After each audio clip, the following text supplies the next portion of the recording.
Okay, new mod. This one is about spawning rifts and stuff. You can set it to whatever you want, but for default it's just set to rift beasts and rift creatures.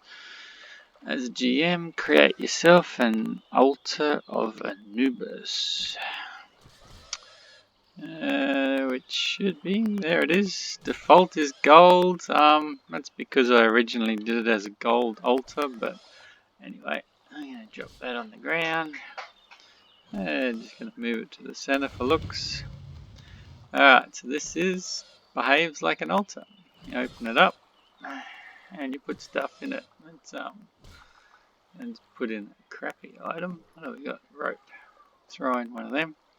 And right click and sacrifice. And it says accepts your offering and gave you 10 power. Right.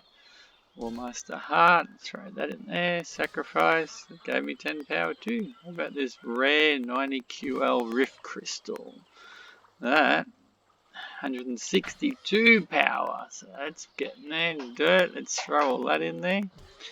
Sacrifice that, 340, so, it's getting pretty good. Let's just try this spawn mobs. And it says the minimum power we need is 100,000. At the moment the power is 521, so we're going to need to make that go up quite a lot. I'm going to just cheat here and make myself some rings. The amount of power you get from items is using the worm in-game check for when you sacrifice anything anyway. So it's not configurable or anything like that. So I'm just going to make myself some awesome rings because that's going to give me a heap. So I'm going to drop one of those in there, sacrifice that.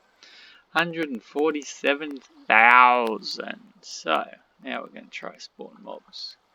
And we have a hardened rift beast, a fierce rift beef, a slow rift beast, a hardened rift jackal, and a greenish rift beast. They would have all spawned within a 21 by 21 area, which is about the size of this grassy bit that I made. I'm going to fly up for a little bit.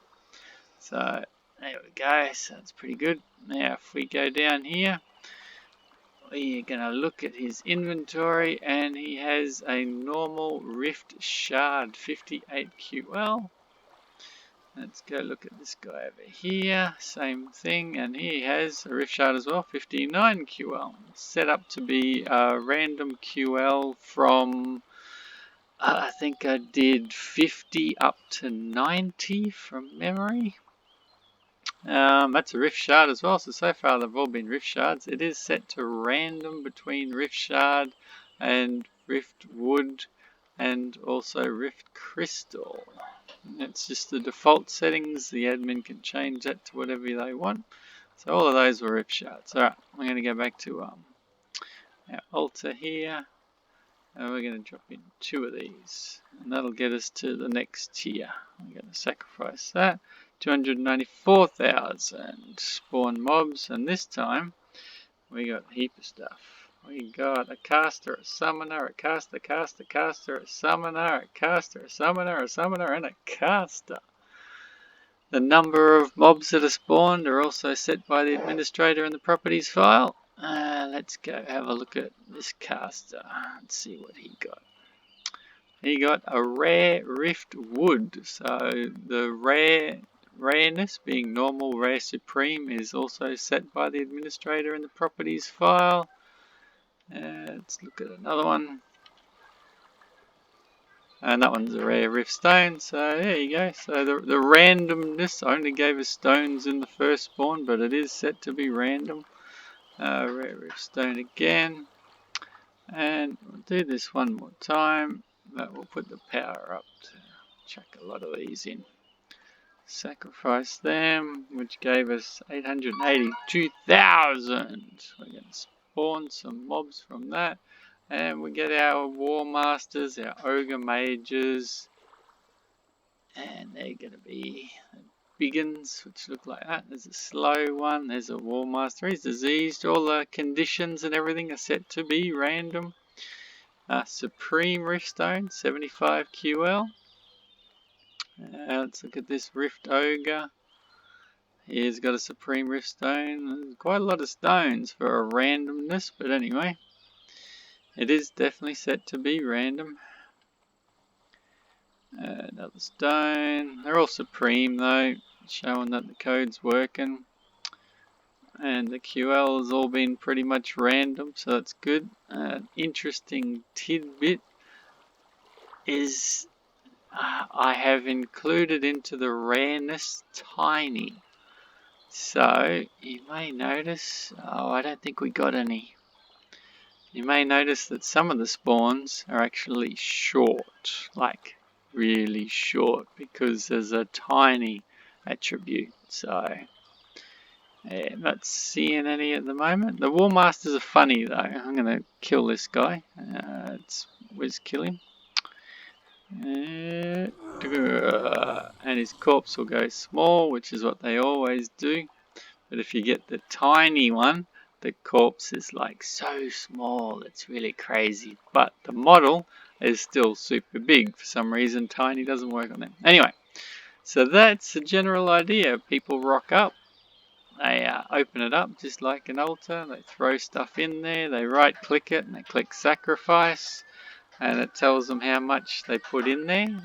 It's set to be big, so you can put a heap of rocks or a heap of logs or stuff like that. So it is a large volume item without any bag of holding or anything cast on it like that. And so you can shove it all in there. I can even show that. Let's create some logs, shall we? Log unknown, give it a little QL, and let's make it 99. Let's shove that back over here. 99, see how many logs fit in. 99, so you're going to fit 100 logs without even putting any extra stuff. Let's sacrifice that, and our 100 logs got 990. Now, the absolute minimum you're going to get out of any item is 10. That's a hard default minimum. So, you know, if you throw in a scrap of wood, you're going to get 10. But you are rewarded for throwing in nice items. So we're going to sacrifice that, and it was 147,000. Let's create something not as good. You do chop garlic and that sort of stuff. Let's just do another ring though, but not as awesome. Down here, let's make it out of silver this time. QL, like 40. Do 10 of them. Alright, and normal. So 1 silver ring, 40 QL. I'm going to sacrifice 6,400. That's pretty much the rundown of it, you know. So that's how it works. And yeah, I'll post it on the forum, see what people think, get some feedback. It's all good. Enjoy.